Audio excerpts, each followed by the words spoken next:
بسم اللہ الرحمن الرحیم۔ عبدل وائس چینل کے معزز ساتھیوں، السلام علیکم۔ حضرت ابان بن عبداللہ بجلی کا بیان ہے کہ ہمارا ایک پڑوسی وفات پا گیا۔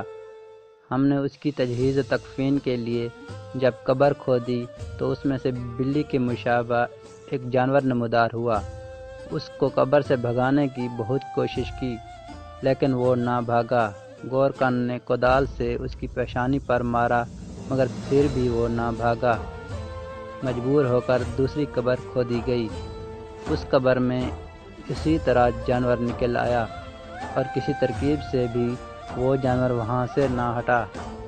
ہم مجبور ہو کر تیسری قبر کھودنے لگے۔ جب تیسری قبر کی لحد تیار ہوئی تو اچانک وہ جانور اسی سے بھی نکل پڑا اور کسی صورت نہ بھاگا۔ ہم لوگ مجبور ہو گئے اور اسی میں دفن کر دیا۔ دفن کے بعد ہم نے اس کی ہڈیوں کی آواز سنی۔ یہ ایسا عجیب واقعہ تھا کہ پہلے کبھی پیش نہ آیا تھا۔ ہم نے مردہ کی بیوی سے واقعہ بیان کر کے دریافت کیا کہ تیرا خاوند کیا عمل کرتا تھا، تو اس نے بتایا کہ وہ غسل جنابت نہیں کرتا تھا۔